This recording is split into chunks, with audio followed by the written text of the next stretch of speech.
So, Roy, one of the great stories of your career was the homeless story that you did in 1990, was it? Well, I tell you, I was a commuter then, living in Connecticut and commuting to New York. It was a very cold winter, and I kept seeing all of these homeless people in Grand Central. I didn't want to do a story on all the drunks and drug addicts, social outcasts. I wanted to do a story about homeless people that had decent jobs and careers and that had just fell on bad times and couldn't raise themselves up. So the first thing I did was to go to the agencies that take care of the homeless and learn a lot about what they had to offer and say. They knew a lot. They knew places where the homeless congregated. They knew where the shelters were. They had a lot of information about homeless people. So I never let on to these social workers that what I was going to do, that I was going to go homeless. I just... Now, how did you sell this story to your editors? I mean, how did you tell them that this Well, was... I didn't have any trouble selling the story. Lanny Jones was the editor of People then, and when I suggested it, he immediately liked it because it was different from the main kind of story that People ran.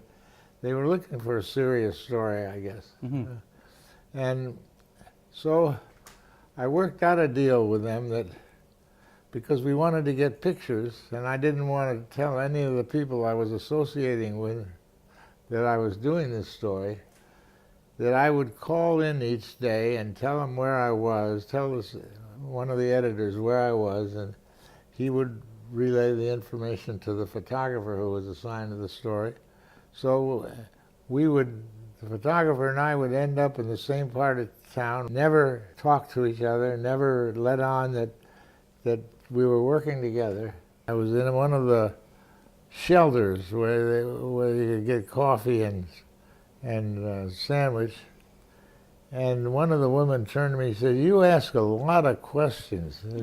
Oh boy, I got to be real careful. So how long were you undercover?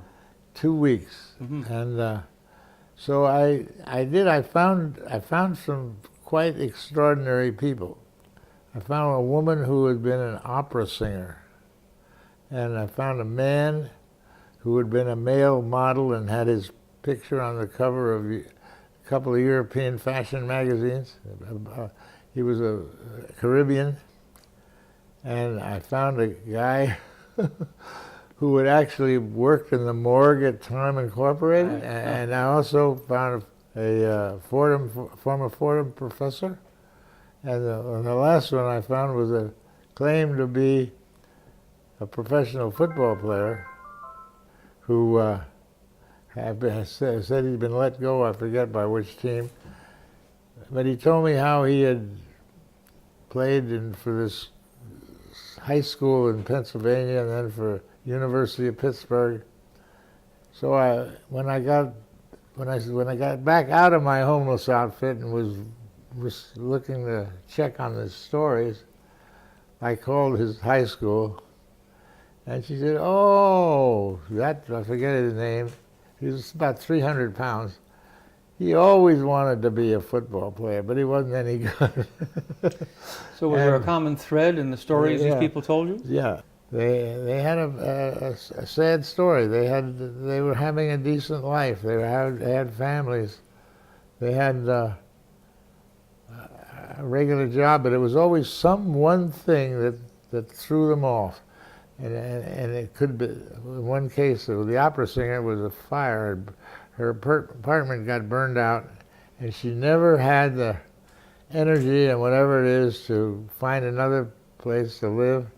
She just started living in that church on 50th Street and Park Avenue. And that was a shelter for her, and she'd lived there so long that they gave her a watch on her birthday.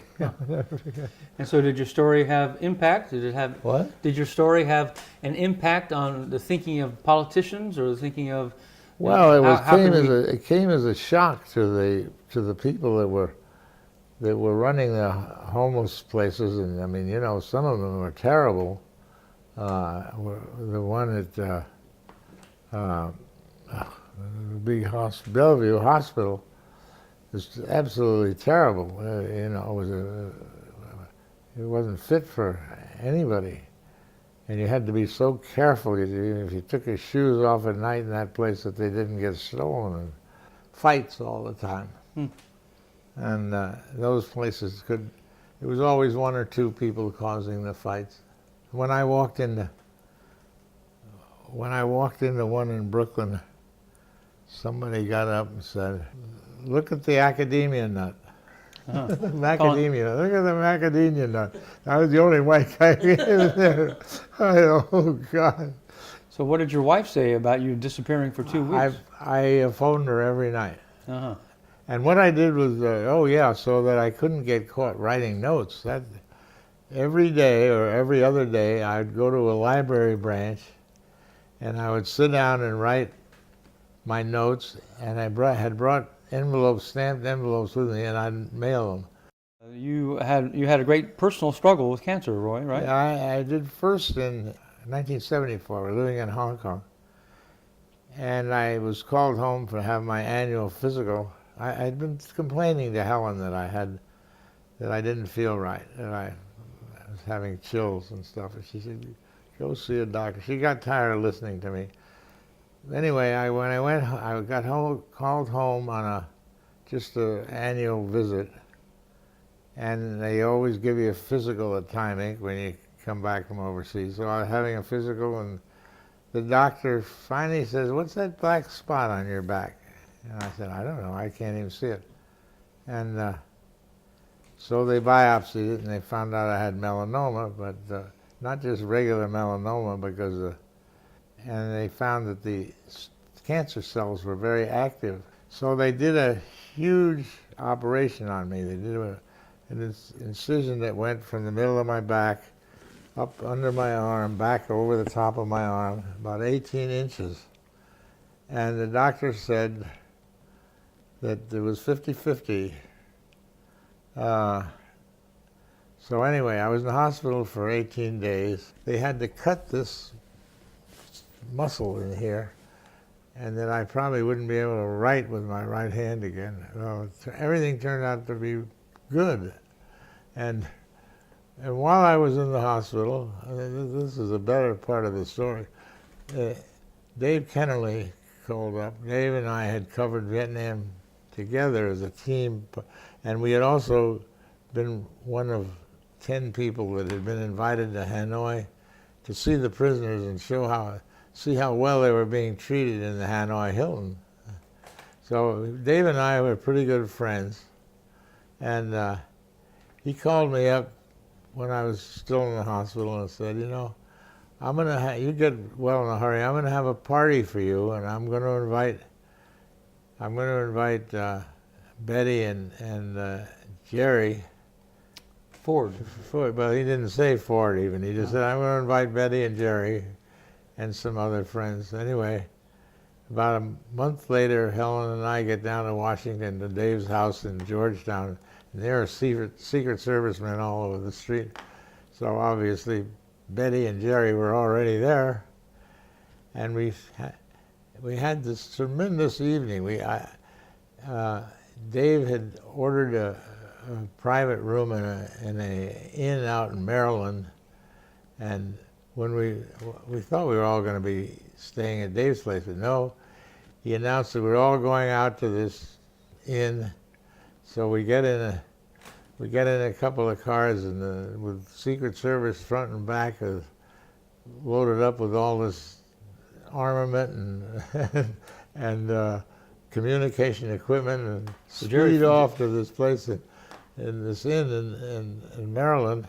It was the same week that it looked like Nixon was going to resign. And anyway, So he was the vice president. He was on August 2nd. Yeah, he was, and Jerry was vice president. So nobody. There were a couple of other. I forget. There was another photographer. David Burnett was there, and he does wonderful impersonations, imitating Hindus and whatever, and he was entertaining everybody. And Jerry Ford has these Helen's sitting next to Jerry. She watches him have 4 martinis, I'm sitting next to Betty.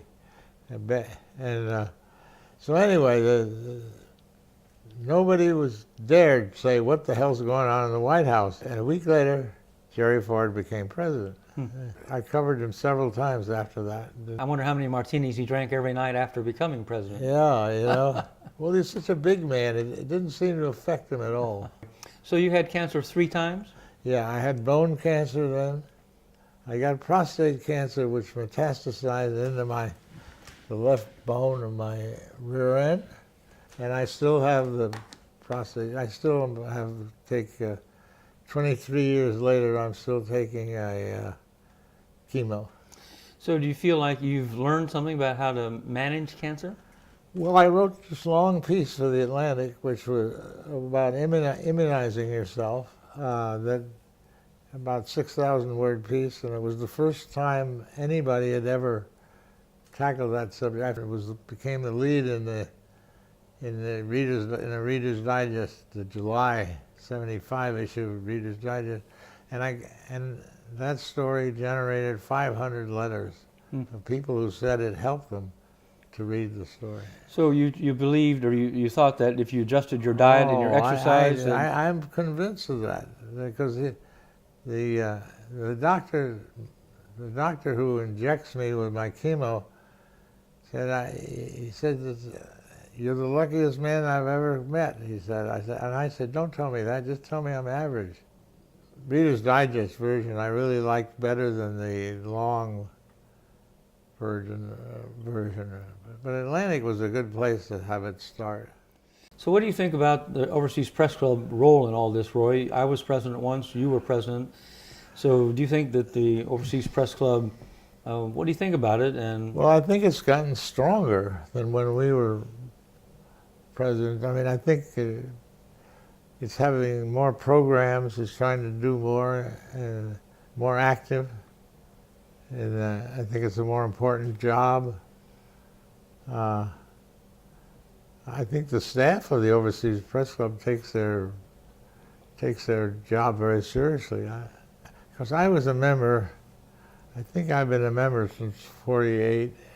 1948, wow. It was in the building in Times Square, you know, with the revolving news sign. It was in that building. And at one time, when it had its own clubhouse on 40th Street or whatever it was very strong. Had 3,000 members, and heads of state would come to talk to us. So obviously it went through a period of suffering and struggle, but I hope that you're right that it's we're gradually improving its visibility and its clout. Well, I think we've had good, pretty good leadership. Because we got Sonia here who did a good job, and now I hope that Patricia will do the same. Awards night, that gets a lot of attention, and the scholarship.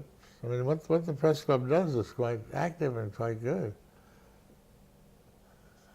I love the idea of having a scholarship.